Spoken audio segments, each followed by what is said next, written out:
How do I pronounce your surname? McElroy. McElroy, as in the golfer? Yes. Right, like Rory. okay. How did you pronounce it earlier? Was it McIlroy? Yeah. I get that a lot. McElroy, like the golfer. Like the golfer.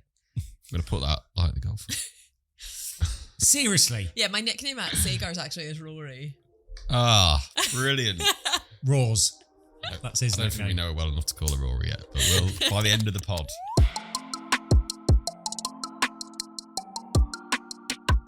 Right, welcome to the podcast, Lauren. It's like the golfer. McElroy. Lauren McElroy. Yeah, that's right. Like the golfer, Like the Rory. golfer. Lauren, for watchers, listeners, do you want to introduce yourself, who you are and what you do? Yeah, of course. So I'm Lauren McElroy, like the golfer. I work at AAB. I'm a partner there and I'm head of the virtual finance function. Good stuff. So, virtual finance function, for those that aren't familiar, can you just give us a bit of an overview? What is that? What do you do?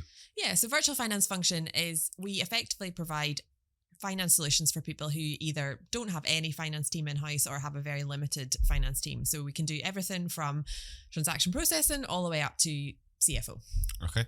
And in terms of the sort of organisation that you work with, is there a kind of, give me a pen portrait? What's your ideal customer? What does that look like? So we work with people who value us. That's really important to the team. So we work with people, we're really involved in the businesses that we work with. It's not a very remote relationship. We're very much, we know who your children are called. Not in a weird way. That sounded a little bit creepy. We know where you live. That sounded a bit strange, actually, in a friendly way. Is that part of your marketing pitch? It should be. It normally is, actually, but in a much less strange way than that came out. We're part of your finance team. We're just not in your office with you. So in order to kind of make that work, it's very much a relational piece. Mm-hmm. So we are involved in what you do. We have a client who actually thinks, okay, they're part of our team. They work with us. They know who we are. We're also engaged in where our clients are going. So we're involved in their journey too, whether that be a private equity backed business, whether it be somebody who's looking for an exit, whether it be a family owned business who's looking for a succession, or an AIM listed business as well. So that's kind of who we work with. We typically work with, coming from Scotland, we have a lot of energy businesses. So we work a lot with energy in Aberdeen and energy in London. But we also work with a variety of different businesses, and it's really around the complexity. So they're typically quite complex, but quite low volume. And that kind of works and sits quite well with us. Okay. I'm keen to just understand a bit more about you actually and your kind of journey to where you are currently. So, potted history, without it feeling like an interview. What's your kind of potted history of your career? 5-year plan. Yeah. Yeah, sure. So I trained in Big Four audit, worked there for 6 years, left actually when I was on maternity leave with my little boy, and thought, I really don't want to go back there. I'd come back from a really long stint in the Falklands and thought, I really don't want to go to the Falklands by myself again. So left when I came back from mat leave, went into industry. My senior partner, as I left, said, you're going to really not enjoy industry, Lauren. You're going to hate it. You're going to be bored. You are a practice accountant. And I was like, no. You just want me to stay in audit. I don't agree with you. I don't believe you. 6 months into my new job, I was like, he's right. I worked in a number of industry roles as a financial controller. I led a number of finance teams. I did lots of really interesting things. Worked for a shellfish processor, which was a really interesting experience, actually. Never been in a shellfish factory before. No. Did you get to take it home? The shellfish. A bit of free shellfish each day, or? I'm not. You can't say really, because that'd probably fail the audit, wouldn't it? Well, no, but I mean, so have you ever seen a sea whelk? I don't know if I have. I absolutely haven't. They are humongous, like bigger than a coffee cup. And they're caught live, and you see them in like the big nets when you go in. That would put you off, I would guess. It does put you off. I actually couldn't eat shellfish for a while afterwards. Right. Just, Scarred. Yeah, a little bit. So I worked there, and that was really interesting. I learned lots about manufacturing accounting, lots of different things, how to run factory KPIs, which was a very new skill. I didn't realise, actually, this is quite funny, that before I joined, they didn't make the previous finance manager run the KPI meeting in the factory. They just did it really because they thought I was hilarious, because I constantly got stuck in the welly boot washer because I was quite small. I couldn't get out. So they thought that was really funny. So they made me run that.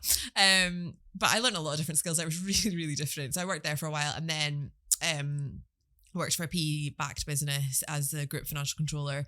And then at that point, my old boss left and he was a CFO.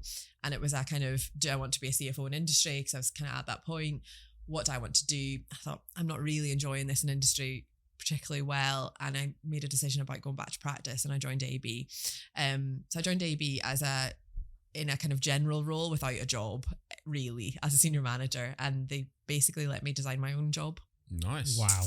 Can I do that? Sometimes I think you do that.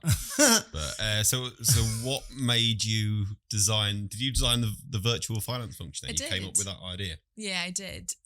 So I came up with that idea because I joined as a kind of business advisory senior manager, and I quickly learned that wasn't really my skill set. Smaller end accounts weren't really my bag. And I hadn't really done it before, and I actually was like, this isn't really for me. And I missed the operational side of industry. So I loved that part of industry, spending time with everybody, being involved in the business, running through everything. That was what I loved. Yeah. And I realized actually there was times in industry where it wasn't that busy, and there was times when it was exceptionally busy, particularly if you worked for private equity. And I had to think about it, and I looked at some other offerings that other accountancy firms were doing. It wasn't quite the same. It was all based on practice accountants. They hadn't worked in industry. They didn't know what it was like. And so I went to the partnership, which was then quite small, I think 17 maybe, and said, I'd really like to do this. And they said, okay, we've got your back. You do this. And I did. And that was 5 years ago. Wow. And how did you start it? How did you get your first client? We got our first client through a referral to the firm. So we'd worked with the HR director. We'd worked with him before on a payroll engagement, and he came to the firm and said, "Is this something you could do?" And we said, "Yeah, we can do this." And it was a competitive tender against three other accountancy firms, all of which had established services, which were similar to us but slightly different. And it's actually quite funny because we've hired the CFO of our very first client in Ireland as a partner, and I was speaking to him the other week, and he said, "I had absolutely no idea that was your first pitch meeting." Yeah. And I was like, "That's good." Wow, fantastic feedback. Very good. I was like, "Well, that's good. At least I blagged it well." So I'm intrigued. What's the difference then for people working between industry and practice? So if there's somebody that's thinking of getting into accountancy and has got those two routes, you say you'd like that, you didn't like that. What's the difference between the two? So practice is pretty technical. So it's all of the kind of technical accounts. You're very much focused on compliance, the kind of the accountancy standards, what you're doing, and making sure that everything is compliant, and you move forward from that. So it's a very technical base. And lots of people train in audit. I trained in audit. Lots of people leave audit too. That's quite common. They all kind of expect that churn. Right. It's quite dull. Like, I mean, I'm friends with lots of auditors, but it's quite dull. Yeah. And so that's kind of what that is. And then industry is a different skill. So industry is about understanding the technicalities of accounting and applying them to manage the risk within your business. So lots of people confuse your finance teams as like the gatekeeper, and they're the ones that say no, and they're the ones that actually don't allow you to do things. That shouldn't be how a finance team works. It should be working in conjunction with the business to manage the risk. And if it's not that, then something's not working. But lots of kind of very traditional finance teams, that's what happened. I was going to say, do you think the role of finance has changed over the years? I think so. And it definitely should have, because actually with private equity investment, with businesses who were very, to be honest, too highly geared during a number of financial crises, you need to have that balance of risk, and you need to have a really sensible finance partner who can give you that management of risk without actually hindering the growth of the business. What we saw a lot of was people growing out with their finance team, and so the finance team didn't give them the right advice, they didn't give them the right information, and they grew too quickly. And growth is fantastic, but you have to have an infrastructure and a working capital facility to support it. And if you don't, there's a massive issue. So when you were in industry, you said you liked what I'm going to say is probably going to come out really wrong. The normal bits, going around, seeing the different departments, that sort of side of things. What was it you didn't like then, and what was it that you thought, you know what, I'd rather get back to the practice side of things? So in industry, everything's very similar. So you do the same month end, you run the same reports, you are reporting to the same people all of the time. And the thing which I also find quite difficult in industry, particularly in the businesses I worked, which were more remote, it was really hard to get qualified people to work in the team. So that was a huge issue. So we would have people who were great and worked hard, but they didn't have the same experience, they didn't have the same knowledge, they weren't qualified accountants, and that's really hard to manage a team like that. But generally I just got bored. Okay. I love a variety. I love working with different clients, doing different things, and you just don't get that in industry. I agree. From a different perspective, but having worked in consultancy many years ago for 2.5 years, I learned so much in that 2.5 years of working with a new client every 3 or 4 months, and then I worked in industry for 10 years and learnt loads as well. But you're right, the pace of learning is just so much quicker in that kind of role, I would say. Yeah, no, I agree. I mean, when we hire people into the team, I'm very clear that it's very fast paced and it's intense. And it's intense because I've stacked the team like that, so that we've got really experienced people, we've got excellent people, but we've stacked it all the way through the month. So there is no lull. Typically in industry, there's a lull of 10 days in the middle. Yeah. Do you find people struggle to adapt when you recruit them? Assuming you do recruit from industry. We do, yeah. I want to talk about another process that we often get asked to automate, which is the processing of sales orders. So think about a sales order coming into an organisation. Often it's in a PDF or attached to an email. We're using capture technology to extract the information from that sales order. We're checking what products are on there. We're matching it up against a database to say, do these products exist? We're checking the customer name to say, does this customer exist? We might even check the pricing to make sure the pricing is accurate. If all of that matches, then again, we can just push it straight into an ERP system or a finance system and nobody has to touch it. If there are issues with it, if there are things that don't quite match, we just push that to somebody to manually review and check. But ultimately, again, we're pushing it into an ERP or finance system. It's all about making your life easier. It's about making your team's life easier. And it's about getting cash into your organisation quicker and more efficiently. Hopefully that sounds good. If it does, then get in touch. Let's have a coffee and a chat.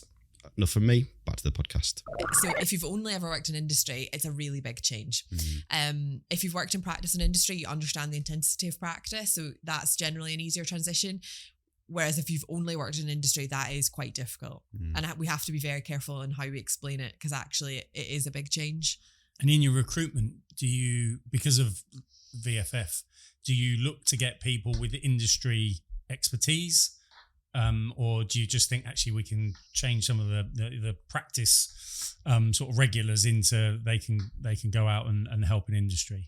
No, typically we look for people with industry knowledge as well. I mean, when I left practice, there's absolutely no way I could have ran a finance team. I wouldn't have known how to do it. I wouldn't have the confidence to speak to actually the rest of the business. I didn't have enough operational knowledge of how a business worked. So unless you've got that, if you've only worked in audit or corporate tax or a specialist part of practice, you can't actually run a finance team. And what we're finding actually at the moment is there's a huge skills shortage across accountancy anyway. And people are leaving kind of mid-tier big four firms to become the finance managers or the financial controllers of kind of SMEs, really. And they're struggling because they don't actually know what it is. If you've only ever worked in audit, all you did was audit someone else's numbers. They're never yours. And owning those numbers and reporting on those numbers and understanding what they mean and what that looks like is something very different. Yeah, I can see that actually. You mentioned a huge skill shortage, which I probably wasn't aware of, but that would make sense. Why do you think that is? Why are people not moving into the world of accountancy? So I think people are nervous of accountancy. I mean, I think it's one of those things that actually the exams are tough, and they really are tough. And it's well reported that in kind of the more traditional old school accountancy firms, you work really, really hard to get to partner, to move, to progress. That's what it is. You sacrifice a big chunk of kind of your time. And we're seeing more and more people coming through saying, I don't want to be a partner. I don't want to do that. I'm happy doing this. I want to actually work part-time for no reason other than they want more time for themselves. And that's very different than when I trained. Excuse me. And that's we hear that in other areas, don't we, Stephen? We do. And from an employer, someone who's leading a sort of a division, if you will, how does that sit with you when, you know, people maybe don't have the same hunger, the same aspirations to climb that ladder? Because surely, you know, because we were talking a minute ago around how actually you got bored by doing the same thing month after month. Surely if you're just going to do the same old thing every week, month, you'll get bored eventually. You just don't know it yet.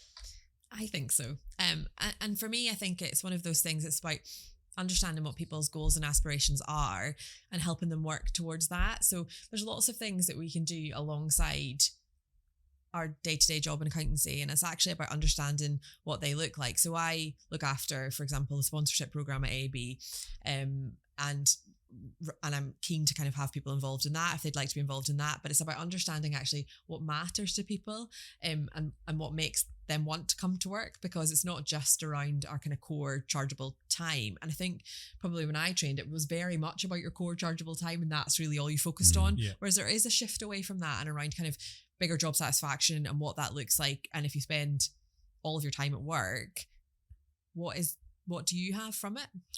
Do your other partners appreciate that? Because I'm imagining if you've done your time of going through the really tough part in your early career and you've progressed all the way to partner, and then these young hotshots come in and go, actually, it's not all about billable time, and don't want to be a partner, and I want to do this, and I want a work-life balance. Is that understood without getting yourself in trouble with all of your colleagues? Just teeing you up here. I think, to be honest, even I struggle to understand it a bit. I can imagine. You know, I remember, so I trained with Deloitte, and I remember going to Deloitte and doing my training, and we all did it all together, and probably 90% of the room wanted to be a partner. Yeah. And there was at no point, and I remember the 1st of April when I became a partner 2 years ago, thinking, I've wanted this basically since I was 22. And so to not have that desire, I do find unusual. And I don't know, I feel old. I don't know if it's a generational thing, or if it's because actually they're just more interested in pursuing things outside of their career, or what it is. And when do you think this has started to creep in? Is it a post-COVID?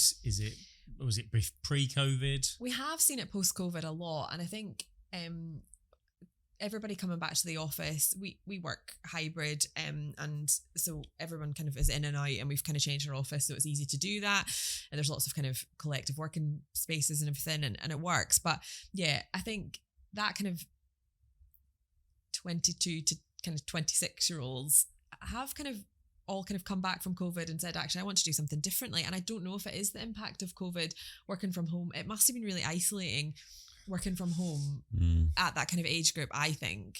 I had 2 kids and, was also homeschooling, so I didn't have time to think about anything else. I was having stand-up arguments with my 7-year-old over algebra, because apparently I was doing it wrong. I think... honestly, I was like, I am an accountant. Do you know my background? I think that post-COVID world is different, and we have to see what that looks like. But equally, I love what I do, so I actually can't imagine not wanting to do it. So where do you see that taking the profession down the line? Because at the moment we're heading towards a time where we're not going to have the next generation to lead accountancy firms, law firms, etc. Yeah, I mean, we are, and we have to look at that as a kind of leaders in accountancy. What does that look like for us? We have excellent people coming through, don't get me wrong, but we have to support them in what they want to do, and what does that look like? So, for example, traditional partnership in accountancy has changed. If you look at the number of private equity-backed businesses now, which are accountancy firms, away from the traditional LLP partnership, because actually it's a really big check to write if you want to be a partner. And that's not who we are anymore, because people don't want to actually, the size of the check that you would have needed to write to be a partner isn't sustainable for the level of growth and consolidation across the accountancy practices. So that's been really, really different. And it's about getting kind of everyone involved in that. What does that look like? How can you actually get to a place where you want to be? What's your speciality? And how can we have that in our firm that works for you and works for us?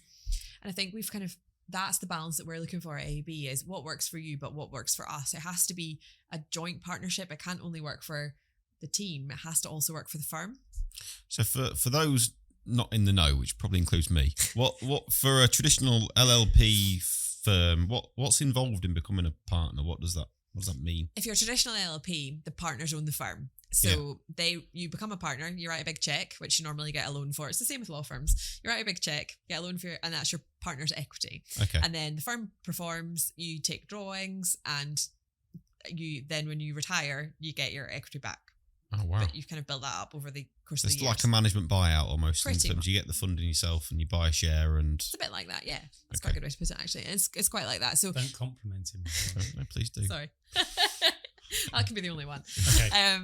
But that's how it works. And then, but as the level... So, for example, when I joined AB, we had offices in Aberdeen, Edinburgh and London, I think, just then.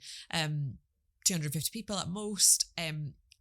Now we're 1,000 people. The level of growth and consolidation isn't sustainable by a partnership model. It needs outside investment if we want to keep up with the tech, the changes in business. If we want to hire the best people, it's the partnership model has become much less sustainable for accountancy practices, and you can see that there's lots of private equity backed accountancy firms now, right? And it is different. I think probably when I was training, everyone kind of thought that's what you do. You become a partner, you write a big check, that's it. And it's not it's a really good thing, actually. So do you as partners now essentially report to, with a small r, the private equity firm? You give them updates on performance and you're essentially the management board of that organisation. Yeah, so it's kind of changed slightly. So we're still partners, we still make decisions, but yeah, it is a different structure. So yeah, the private equity firm, they're the ones who've got a lot more in than anyone else. Yeah, okay. Interesting. And just on the partnership piece, so presumably the other partners have to agree for a new partner to join. You can't just rock up with a check and go, I want my slice of the pie. Is that right? Can't. And that was always quite difficult in partnerships, because if you were quite a stagnant partnership, stagnant maybe sounds a bit harsh, but if you were maybe wrong choice of word, if you were a more aged partnership, I don't know if that's almost better. Moving on. You had to get everyone to agree. So they all had to agree that there was space for you. People perhaps had to give up equity. It was a very kind of difficult balance to have. And it was always one I was a bit worried about. I was always the loudest, always the youngest. Never the girl in the blue shirt. It's funny, in accountants, nearly every accountant I know wears a blue shirt. I now have one that I wear to partnership meetings just for a laugh. But I was never that person, and I always was a bit like, oh, I'm not sure I'm actually going to get accepted into the club. But it's completely different now. Right. Interesting. Yeah, and I suppose the more partners you get, then the more difficult it becomes to become a partner, because you've got to convince 80 partners now instead of 10 a few years ago. And do you? So if it's a PE-backed practice, do you have to convince the partners and the PE, or how? No, it's different now. So it's a much more formal process in terms of, like, we've got a remuneration committee, we've got a C-suite and a board, and it's much more at that level that the decisions are made, which makes a lot more sense, because actually what we want is to incentivize our talent. We want everybody to come through and say, yeah, this is what I want to do. And actually, when I was training, it was a wee bit like the partners were kind of through like mystical glass, and you kind of didn't really know how you got there. And now it's really obvious how you get there, and it's really transparent, and I really like that. Because actually leveling the playing field is really good. Kind of modernised the industry a little bit. Yeah. And that's what it needed. And the kind of, I'm really passionate about gender balance and having a lot more women in the partnership, and that was never going to happen when it was really difficult to get everyone's vote to say, yeah, you can come in too, because actually diversity brings challenge, and that's a really good thing. But it's also hard to get lots of other people to vote for that diversity and challenge when they're voting for challenge. That's a tricky vote. Absolutely. Good. I've learned a lot about the inner workings of an accountancy firm. It's interesting. I want to offer you a job. Well, not quite. But I do want to talk to you about Spectrum Digital. We are a business that is growing. We're an exciting business, and we're a business that is looking for top talent. We've got a great team here that are passionate about business, technology, and automation. We're passionate about making people's lives easier at work. And we're looking for people that are like-minded to come and join the team. If that sounds like you, then slide into my DMs, let's have a conversation, and I may well be offering you a job. So one of the things that I know you're passionate about, and we are equally passionate about, is automation. And I'm interested in your view. Where have you seen automation being introduced into the world of accountancy in the last few years? So there's been lots of kind of new things in accountancy, and when I kind of trained, lots of things were still done on paper. There was like lots of my clients still had paper files. I remember people still had dot matrix printers, which for people who don't know what they are, they're huge printers with holes in the side. My dad used to have one. I used to draw on it. And I mean there was lots of things done manually that just didn't need to be done manually. So there's been huge change in the industry recently. I mean, we've had accountancy packages like everyone will have heard of Xero. They market it as really easy to use. It's cheap, works really well. Lots of automation built in. Bank feeds, it pulls all of the information straight from your bank. That's amazing. When I kind of started, that everybody used to manually key stuff in. It takes away the error. It takes away just the time of repeat tasks. And it's amazing. Which one? What was the second one? Sorry, was Xero and another one? No, so Xero's got bank feeds in it. Okay. There's lots of ones. So there's Xero, there's QuickBooks. Yeah. There's kind of, and they're the kind of cheaper ones, and we work with kind of some mid-market ones as well, like Implicit, they're Ace. But it's really about. But packages used to cost an absolute fortune. So having an implementation, having software development, it was really, really expensive. Everything was on premise. You needed to have huge servers. Everything was all a bit risky. COVID kind of made everybody sit up and say, hold on, we can't do that. We really need to make a change. And so that's been a huge kind of challenger to the industry as well. Actually, we have to get away from paper, and some people were really reluctant to move away from kind of that paper-based systems, just because if you've always known it, it's the easy thing to do.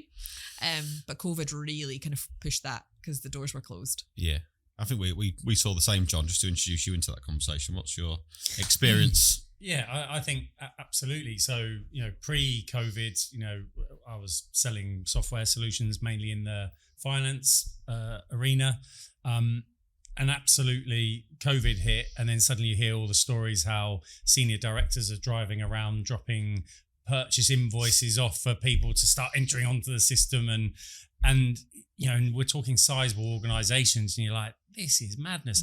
And the normal story was along the lines of, as you rightly said, Lauren, well, if it's not broke, why am I going to try and change it? Because it's all good. And then something like a pandemic hits, and then they're like, okay, this isn't actually as flexible and as efficient as I first thought. Suddenly, we need to take action. And since post-COVID, we've absolutely seen a seismic change in people's mentality where they would absolutely be, no, we're fine, thanks very much, don't need your technology, to now we're open to listening, because if it can bring efficiency in it.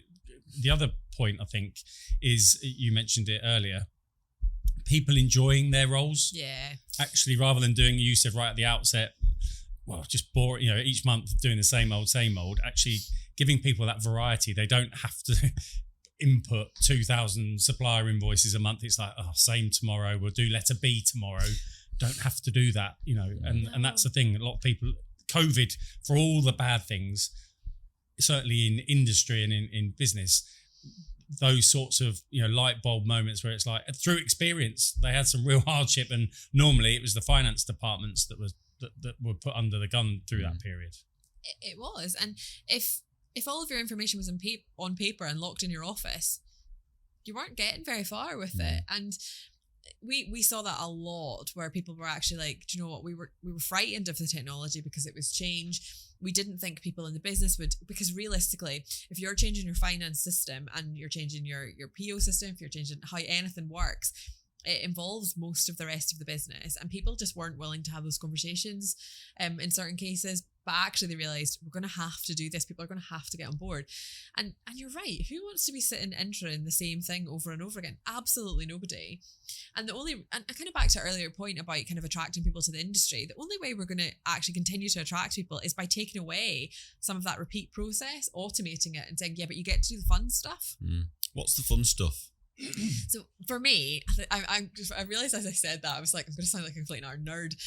No, there's definitely fun stuff in finance. I'm just interested in your view on it. So I love, for me, it's about working with a business to achieve their goals. What does that look like for them? What does actually their budget look like? And I love to be the challenger. So I work with a lot of businesses where I kind of go in on the board meetings and I challenge what they've said they're going to do, how they've said they're going to do it, if there's a better way, what does that look like? And I really enjoy that kind of to and fro and actually really interrogating their numbers and what they're doing and how they say they're going to do it, because that's really interesting. In order to do that, how a finance controller for me has got to be quite commercial. Yeah. And to step from a finance controller to a CFO or a finance director, you've got to have a commercial edge to you, haven't you? You've got to have seen how businesses work. Now, how do you get that experience? I get working in industry, but working in industry just in a finance department doesn't necessarily give you that broader experience. It doesn't. You have to work for, I mean, I got that experience from working for a variety of different companies and working with different people, working with different stakeholders. So I worked with private equity, I worked with owner managed, I worked with debt backed. That was fun. What do you mean by debt backed? Yeah. Sorry. So instead of private equity, it was debt funding. Okay. So basically the lenders were the owners. Right. So it's like private equity, but it's capital debt. Is that because they'd kind of defaulted on the previous owner to default on the debt and therefore the lender took that on? Right. Okay. Yeah. So that was fun. So presumably they just want their money back as quickly as possible and get out. Yeah. So running a business with no money is a really interesting way to learn. I bet. Do you know what it is? It's a really interesting, and it is, and I learned a lot running a business, like running a finance team with no money. That must be hugely stressful. It's really, really stressful. We got an email on Christmas Eve saying it was a pay less notice from one of our big customers, and so if you issue a pay less notice, we've issued you a sales invoice, and they say, okay, we're going to pay this much less. The sales invoice was for 2.5 million, and they said we're going to pay you 0. Merry Christmas. And I just thought, I wish I hadn't opened that. Yeah, I mean, that is really stressful, but you learn a lot, and the reason you learn a lot is because you understand the inner workings and you strip out what's most important. So you learn a lot commercially from that way. And you just have to deal with so many people in the business. Trying to explain accruals to engineers was honestly one of the most difficult things I've ever had to do. But getting people to own their numbers is really important. And you only learn that from working in industry. So we train people from practice. We take on apprentices, graduates. And I was concerned about that when we started it, because we very much had a industry-based model. So you work in practice and industry. So I was like, I don't know how we're going to kind of get them to have the operational finance knowledge that we do. But actually put people out on secondment. And that works really well. So, so for some of the bigger businesses that we work with, they don't want a VFF because they've got like, say, 30, 40 people in their finance team. But we put some of our team out in secondment if they've got needs in the team. So they learn that way. That's a good idea. Really good idea. I guess working in smaller companies as well makes you more rounded, because it does. You have to be a bit of everything, don't you, in a smaller company? Turn your hand to all sorts. Yeah. Typically in a smaller company, the finance manager is in charge of, random things that you've got no kind of knowledge of, like IT. If in doubt, give it to the finance. Give it to finance. IT, cleaning, HR. They're kind of the typical ones you get, and you think, why am I doing this? Reception's the other one. Phones, just random things. Insurance. Very good. So we talked about automation and kind of what you've seen over the last few years. Yeah. If we cast our mind forward a little bit, what over the next 5 years, how do you think automation is going to start to play out in the accountancy world? I think we've only scratched the surface with automation and accountancy. We've kind of got it doing the basics, really, from my perspective. There's so much more it could do, particularly around repeat process. There's so many repeat processes that we do as accountants that actually, if we just let the tech take over, we could get that done and concentrate on different strategy type pieces. I think for accountants, it's a difficult kind of let go. They like to be in control. Yeah, I can imagine. So when you say like repeat, is it where? Because I would have thought, you must be adding value in those repeat processes. Some are, some aren't. Give us some examples. What you're referring to? What you're thinking of? I'm in sales. I'm taking notes. Yeah, well, I actually am thinking. One of the most time-consuming processes that we would do is payment runs.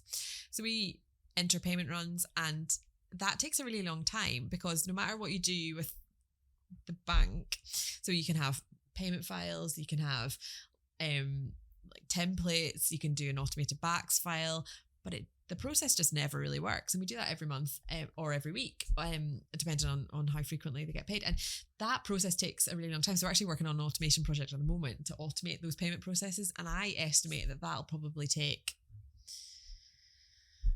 a person and a half's time a year out of the time. And that way we can spend doing some of the repeat processes that do add value. So at a month end, when we look at your management accounts, when we evaluate all of your numbers, when we review what's coming out, what does it look like, what are your accruals, what are your prepayments, are there contract balances we need to look at? Yeah, that's a repeat process, but it requires a different type of judgment that you can't build into AI. Yeah.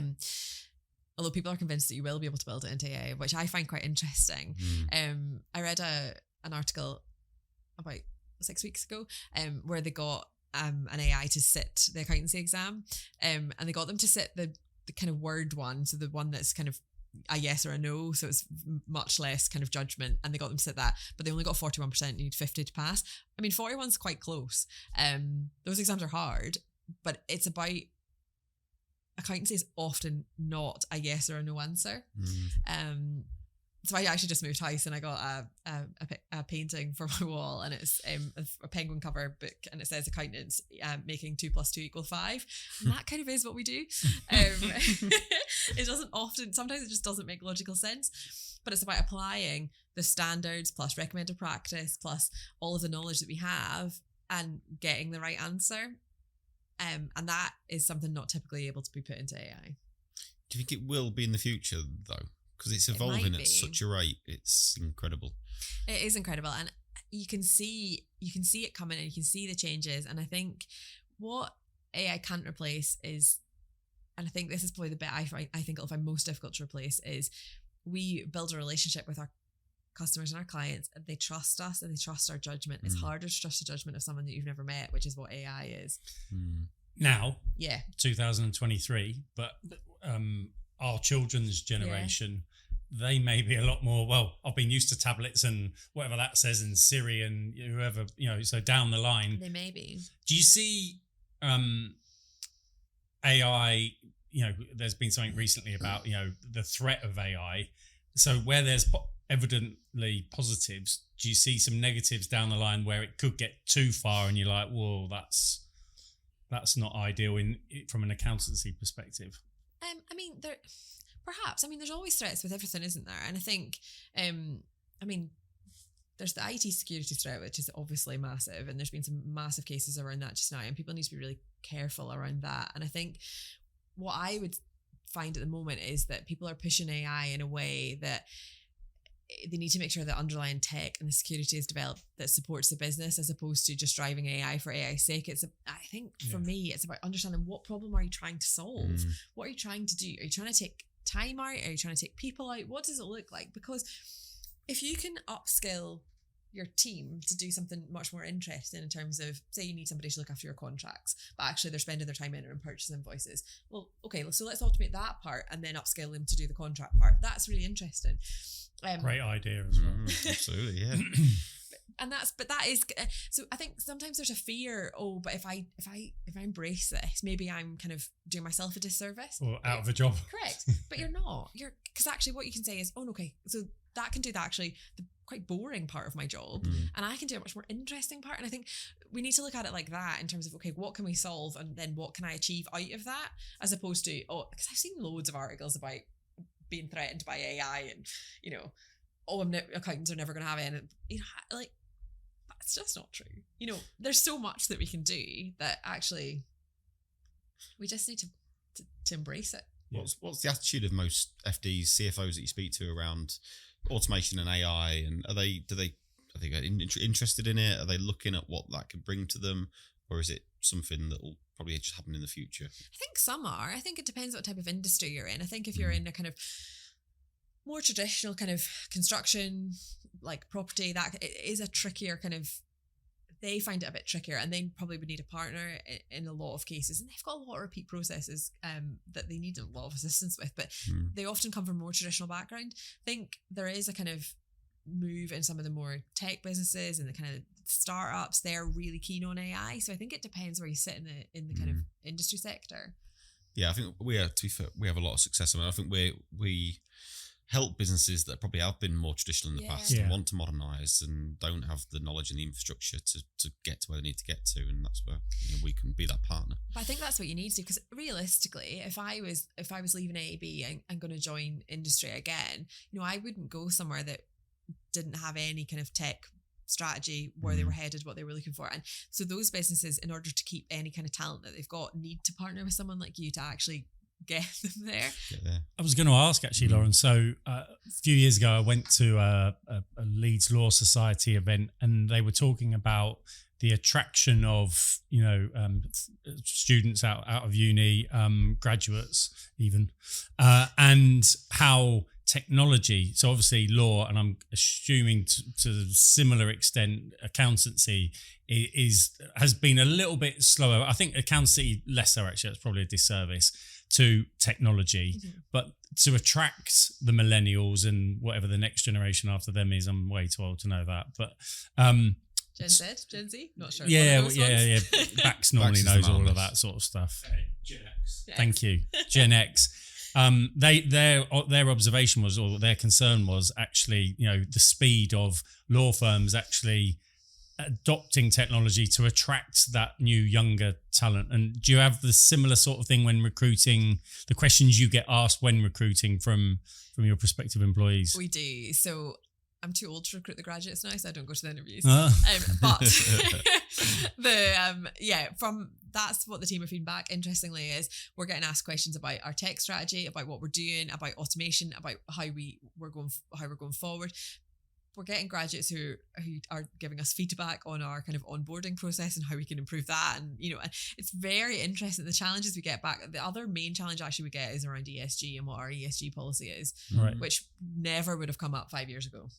Yeah, and that's really interesting. You're not the first person to mention ESG on this podcast. It seems to come up time and time again. Cool. Just want to pick your brain on your experience of growing the virtual finance function, because you've essentially been an entrepreneur within that business, and you've created a startup and you've grown it over 5 years. Yeah. So what's gone wrong? What are the things that you think, I wouldn't do that again? Because I'm always interested in the lessons learned as opposed to. Yeah, do you know, you're right. I've grown it in the safety of AAB, which was a really good thing for me because I had all of the other people around me. So I had much less risk than most entrepreneurs, to be honest. So there's a few things we did wrong. We took clients on at a discount as favours. That was a shambles. Would never do that again. We took on the wrong type of client. I was quite keen on I was very kind of clear on what our value proposition was, why people went with us. And in kind of my haste to grow it, we took on clients outside of that. It just didn't work. So we took on kind of really high volume, kind of like less kind of not as big businesses, and it just was a disaster. We took on a few clients who just wouldn't conform to what we suggested either. So we're quite clear on, if you work with us, we expect you to use an expenses app. We expect you, there's no paper. And those are kind of the guidelines, and people were like, oh, we don't really want to do that. And we were like, oh, okay. And it just doesn't work. And now it's a non-negotiable. Yeah. It is or it isn't, and if you don't want to work with us, that's absolutely fine. We can recommend. There's lots of people you can work with. We'll absolutely recommend them to you. It's not us. So that was probably kind of client-wise. Those were a few things we got wrong. And from a kind of team-wise, we hired a few of the wrong people. It was interesting. You asked around kind of industry versus practice, and we hired a couple of kind of only industry people, and they really did struggle, and I probably hadn't anticipated, and I felt quite responsible for that actually. I hadn't anticipated how much they would struggle. So that was difficult, and for me personally, I think it was just around being honest about when things went wrong and saying, okay, this just hasn't worked. What do we need to do? How do we fix it? How do we get back on track? It's interesting. I think I can relate to a lot of them in terms of my journey over the last 2.5 years. I think there's clients we've taken on that you probably think just not the right fit, and being brave enough to say this is not the right fit is a big call, but it's the right thing to do. It's really hard because you're trying to grow something, so you think, okay, well, if it adds revenue, then it has to be the right answer, but it's just not. No. And the pain it causes, despite a bit more revenue, is just not worth it. What I realised, and I realised quite quickly, was that I had to value the team more than I valued growth. Yeah. Because I needed the team to grow, and we were never going to grow without. I've built an amazing team, and they're just fantastic. And I look at them and think, I can't believe you work here. Some of them, they're just fantastic, and they're technically excellent. They've got amazing experience, and I'm so privileged that they're in my team. And the last thing I want to do is get them to work on some of the type of clients I took on at the beginning, because actually it was awful, and I never want that again. And I learned that lesson. But you have to learn those lessons, don't you? You have to go through some of that pain to learn it and come through the other side. Good. All right. The question I always ask everybody is, the podcast is called Tomorrow's Workplace Today. So if you cast your mind forward 10 years, what do you think the workplace of 10 years' time looks like? Can you describe that to me?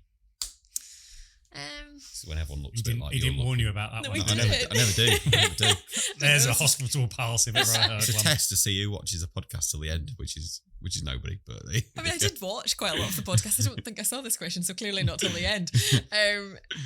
Do you know what? I think it looks really different, even from when I started over 10 years ago. I'm not telling how old I am, but it looks really different. So the way we dress is different, the interaction with other people, I can only see it heading more in that direction. So much more relaxed, much more in a hybrid model, and actually a lot more integrated with your home. So what works for your home and what works for your business has to be together. I think when I first joined Big Four, it was very, very corporate, and it just isn't that anymore. And I can't see it ever going back there, and I can only see it going in the same direction. Yeah, good answer. Brilliant. Lauren, thank you very much for joining on the really pod. enjoyed that. Learned a Brilliant. lot. We've learnt loads, so thank you very much. Thank you very much.